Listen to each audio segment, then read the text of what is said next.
I'm Kamerie Gibson. Welcome to the Kamerie Gibson Show, the podcast. I believe that one of the most precious gifts you can share with someone is your story. Pain has purpose and stories can change lives. Your journey to become more inspired and transformed by the lives of those around us starts now. Well, hello everyone. Welcome to the Kamerie Gibson Show, where we talk about transforming our pain into power. And today I have a special, beautiful, wonderful, extremely talented guest with me here today. Her name is Amaricia. Amaricia, would you mind introducing yourself to the audience for me, please? Sure. Hey, I'm Amaricia. I'm from Inglewood. I'm 33. I'm a comedian, an educator, and just like a person that's super passionate about life. Absolutely. So for people who don't know where Inglewood is, I know there's an Inglewood in Chicago too. It's spelled with an E though. Can you talk about what Inglewood is and what it's about? Well, I'm basically from Inglewood, California. I think Inglewood, since I've been growing up, is definitely like an up and coming city. You know what I mean? They're doing a lot of infrastructure. They just like redid the forum and like it's a lot going on in Inglewood. I love Inglewood because obviously it's better than the East Side. Hello. Secondly, that's just where I grew up, that's just my stopping grounds and it's Black people, it's Mexicans, it's white people now. It's very diverse, and you still got places you can go and have a good time. And it's a good community for me. I like growing up there. I liked it. Yeah. So what are some schools you went to? What was it like growing up in Inglewood? Okay, so like my neighborhood was honestly predominantly Hispanic for sure. Like it wasn't really a lot of Black people, so I was always the only like Black girl like everywhere. So, and even like in preschool, my mom got so mad because she would drop me off and they would speak Spanish to me and I didn't know Spanish. But I would just pretend like I knew what was going on, like, all right, like just follow people and stuff. And I finally told my mom, like, I don't even know what they talking about. And so like she went and rectified it, like she's definitely Black, And it was just a lot of like growing up in a Hispanic neighborhood and having the I remember like in high school, it was literally like 5 of us. I went to Linux, Math, Science, and Technology, right? I don't even like telling people my little nerd school I went to. But it was literally like uniform, certain backpack, certain shoes, one earring in each, like crazy. And only 5 Black people. And they definitely catered to the Mexican community because it was predominantly Mexican. But one time me and my friends was like, you know what? We're going to wear our afros in Black History Month. We made shirts with like all Black history people on the back. And we're like, yeah, like trying to represent for us. So that's kind of like, my story or whatever. I didn't really get to be around Black people until I started working at the Magic Johnson Theater, when it was really the Magic Johnson Theater. And that's when I was like, oh, okay. Like, I was so excited to be around Black people and to have Black friends and stuff like that. Like, in middle school, I would literally, because there was obviously some Black people. And middle school, I had Mexican friends, right? But I would go home and my family would make fun of me, like, oh, you only hang around with Hispanics. Like, you don't even, like, make fun of me, basically. So I was like, oh, I got to get Black friends. So, like, hang around the basketball court. They didn't even know who I was. I was just standing there, like, eventually, I'm gonna make some friends. and I made a couple, but it's just funny that I had to, like, I was really trying hard to, you know what I'm saying? Like, represent for my people or whatever. No, that's funny because in LA, like especially growing up in LA and going to schools in LA, you understand that like brown and Black type of conflict, I would say, kind of. Yeah. Though we talk about Black and brown unity and how we have a lot of similarities but still differences. Mm-hmm. There is that like underlying tension. I am African American and Mexican, Mm-hmm. so I was raised by Black people, so it's kind of interesting just like hearing other people talk about The that. experience. The experience, because I know at school people also had that Black versus Mexican like racial Yeah. war. Remember they would be fighting and We're having all type of problems for nothing. For yeah. nothing. But what do you think? What do you think that really is, though? Like, I mean, I think that's, well, first of all, you gotta like include gang violence. You know, a lot of the gangs is very serious about race, you know, racist about black people. And so for me, when I went to school in middle school, that's what it was about. Like Linux 13, Tepa, this and that, you know, about killing black people. And so the gang violence I think is first.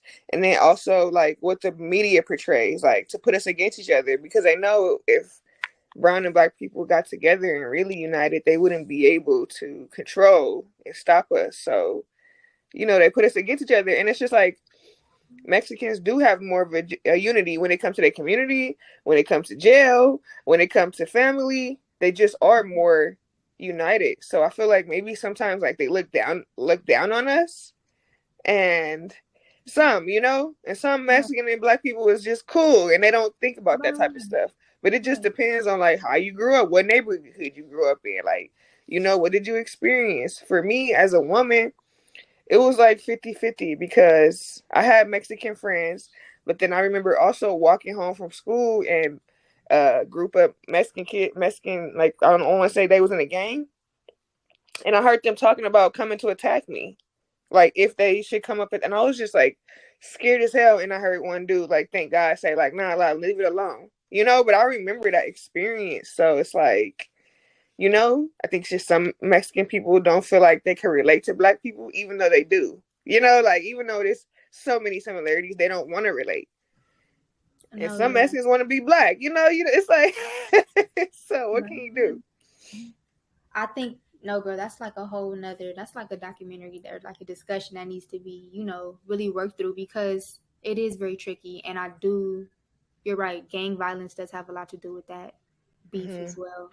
Mhm. Moving on into okay, culture, upbringing.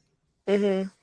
People were confusing you with being Latino. I'm sure you get All the mistaken. time.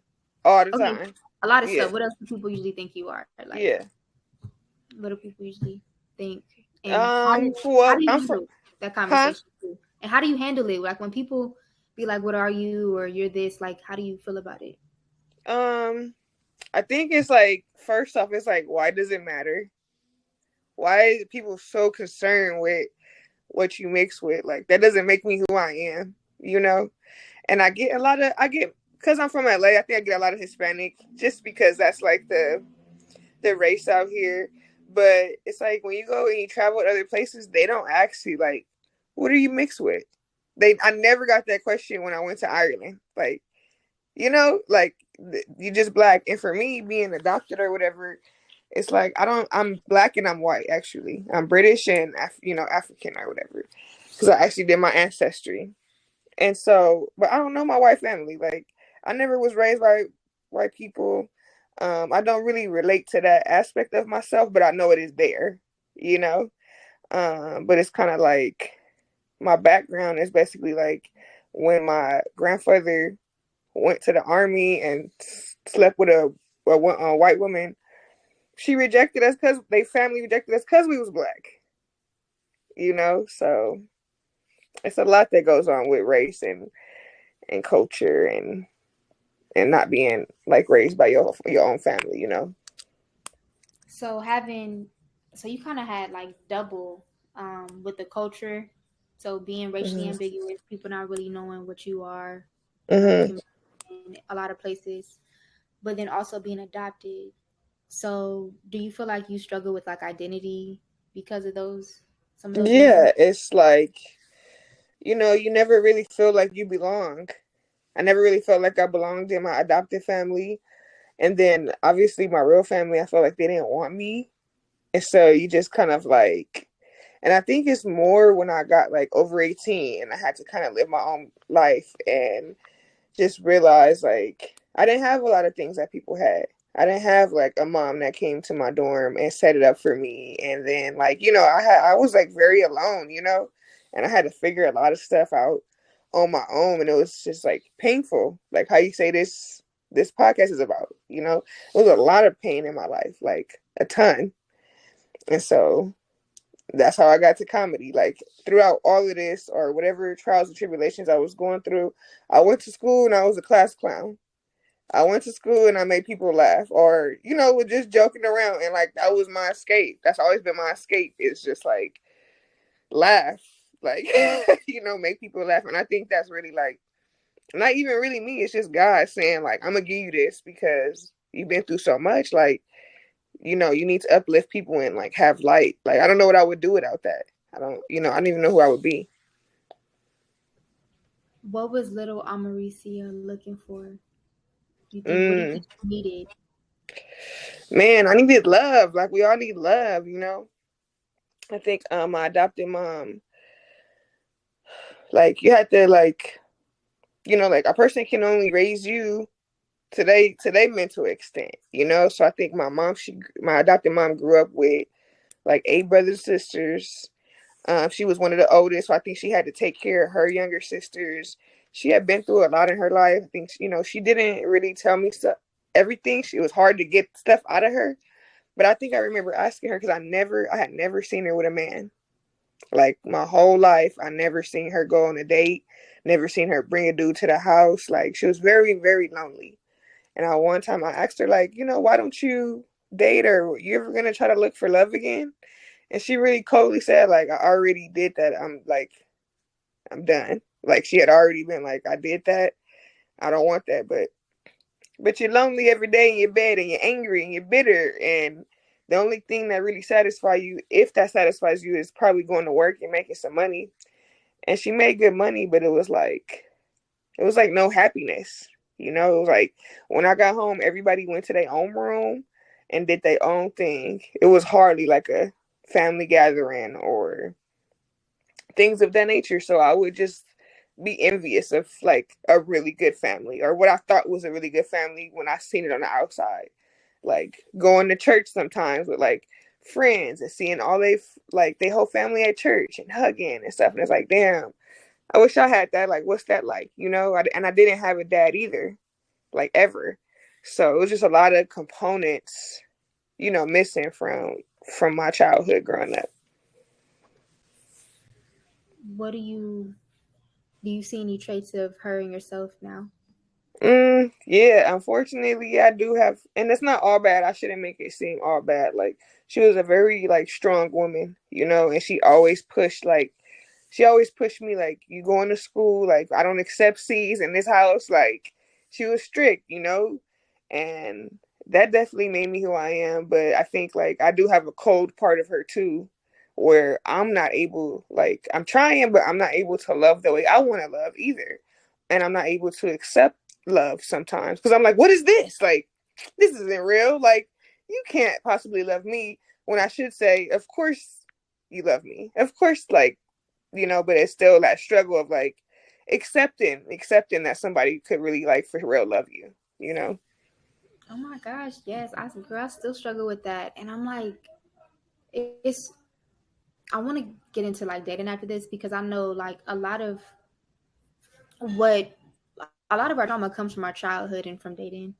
Mm-hmm. So I'm like, oh my gosh, and they go hand in hand with each other. Like, Hand in I hand.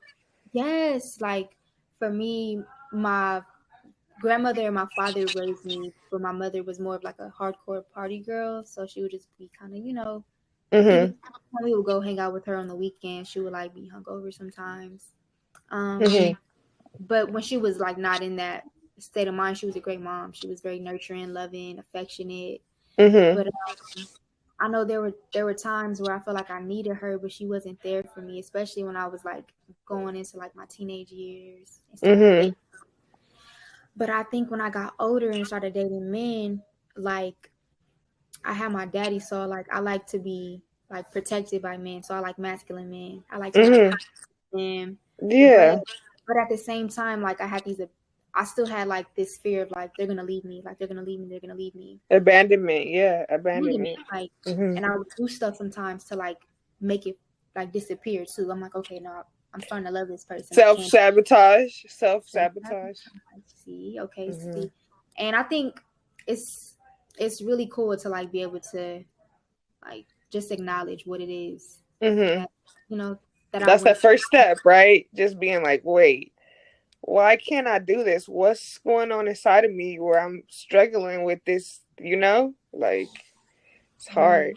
And Absolutely. you can't take away the fact that like anybody have a fear of loving and accepting love, and it's just how far yours is, you know? Like I feel like you can have a great upbringing and still be fearful of love and accepting it, you know?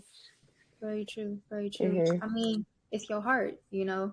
Yeah, yeah. So you want Heart. it. So you like you struggle with that. Okay, do I protect it? Do I? How open do I be? Like, am I supposed to just be super vulnerable? Like, no, I'm supposed to be kind of fearful, right? And so, like, what's the balance? Is the thing, right? Yeah, absolutely. So, what do you think you've learned from love about love now? Um, I think like you definitely have to take a risk. You have to take a risk. Like you can't always just be like, "Oh no, well, this is might happen and this might happen." It's like it might happen. Like if it show might happen, and you got to be willing. Okay, so there's a quote that I love by Maya Angelou. Right, I'm probably not gonna say it verbatim, but it basically goes like, "Always have the courage to love, and always one more time." Right. So basically, like no matter what, if you got your heart broken and you can't feel like you can't go on, find that courage to do it again. You know what I mean? Just find that courage to love again, because you know things don't last forever, but you can't give up. Can't give up. And even if it's only moments or years or seconds, it's like at least have that experience. Sometimes even like the pain is a beautiful experience. Like what if people don't get to experience that? Like love and pain, and that's a part of it, you know? So I'm learning to for that too. Girl, that was beautiful. And like, I used to think I was crazy for like wanting to do it again. Like, I'm like, no, it just feels so good to be in love and Yeah, stuff. it feels good to be loved. You just got to find that one that fits for you, and it takes a while. And if it was that easy, we'd all be in love, right? We'd all just be walking around like in bliss. But it's not easy. Things that are worth it are not easy. You have to like work hard in yourself, figure out what you want. I know that can be a, you know what I'm saying? Like, especially if like me, I didn't grow up with no example. So I'm just kind of winging it, you know, and I'm like, wait, this doesn't feel right. Why is this not making me feel good inside? And then I started to learn, like, okay, don't be with people who don't make you feel good. Even though it should be obvious, it's not always that obvious. So, what would you tell the younger Amaricia, as far as dating is concerned, as a Man, woman? I would just be like, love yourself, you know, like, love you. Don't sweat the small stuff. Like, for sure just love on me. Like I hate that you know, you take all this time of being insecure and not being confident, and like you could have just been this confident person. You was always this person and you just couldn't see it. So I wish I would have saw it earlier.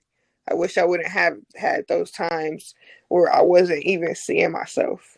Like, you know. Okay, so I know, so Amaricia is a comedian, like she said earlier in her Yeah. intro. So I know on your Instagram page you had the Hood Couple Chronicles.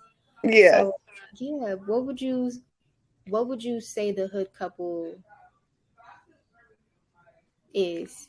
And is it Um is it is it is it like a model that we should like follow, good and bad, or like what would you say? Um, Hood Couple Chronicles was just something fun I did with my friend. You know what I mean? Like we both from LA, and we was like, wouldn't it be funny if we just like did some skits, and we kind of like just was coming up with random stuff, and I think we kind of wanted it to be like kind of bad and sarcastic, you No. know, kind of just like you guys are living in the car, really, like, you know.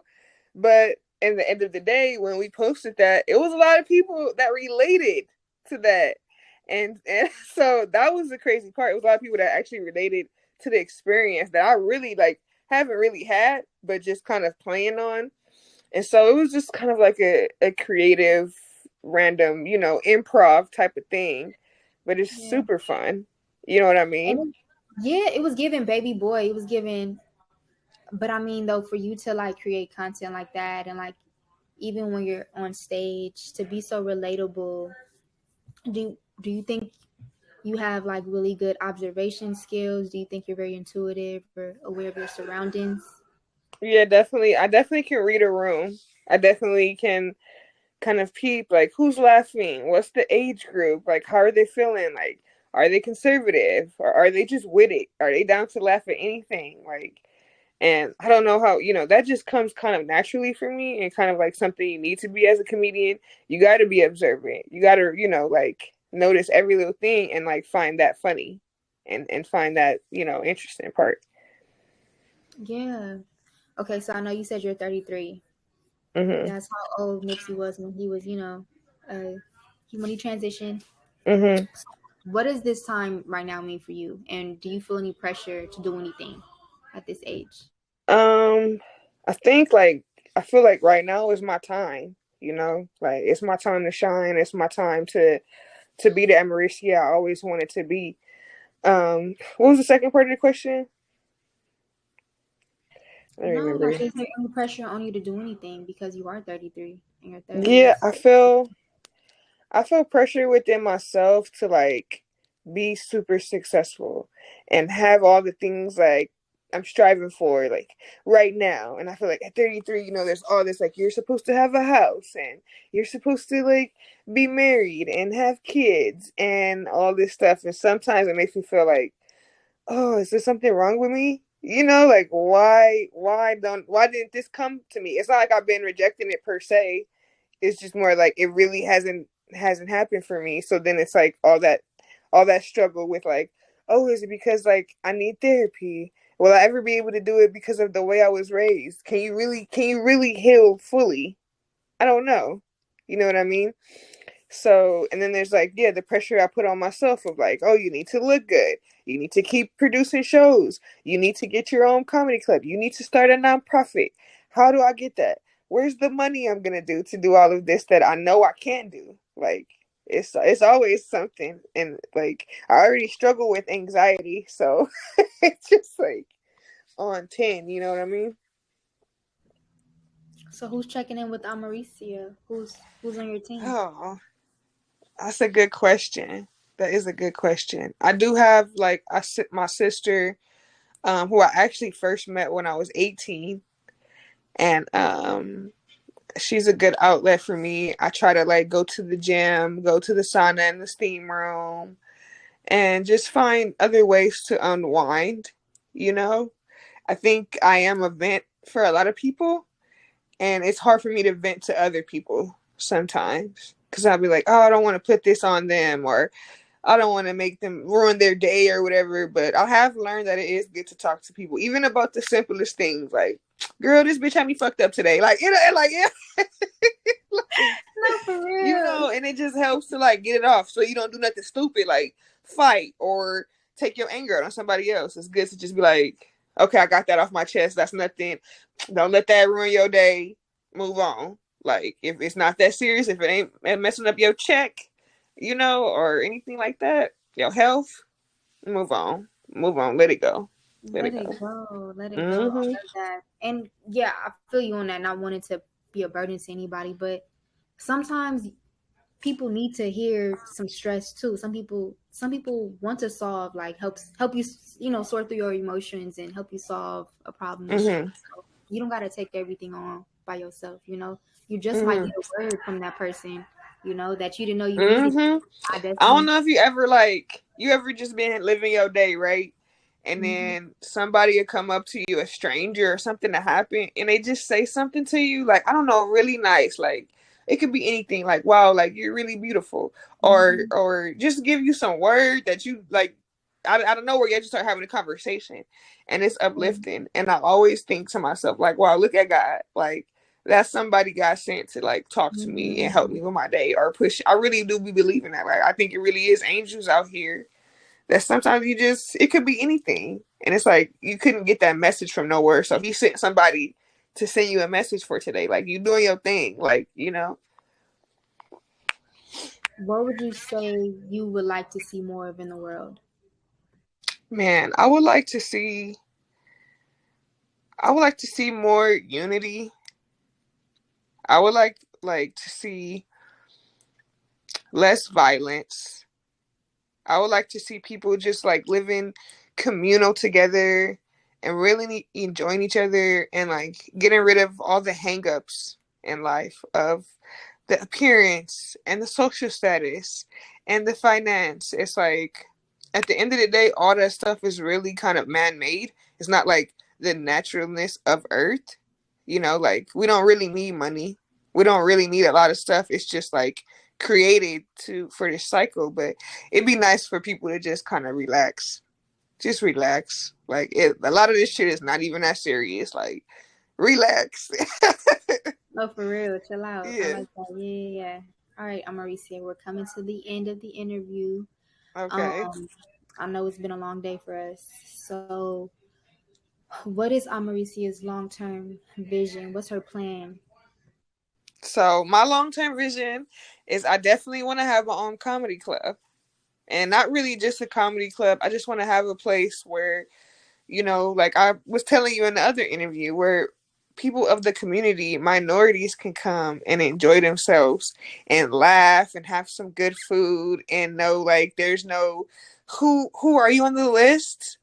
Are you like in the, you know, like I hate that type of, oh, these people are only upstairs. It's just going to be very open. Like, no, pull up, come through. You know what I'm saying? Enjoy some laughs, enjoy some good entertainment. Everybody going to vibe and it's going to be a good time and give people opportunity to perform and get paid for it.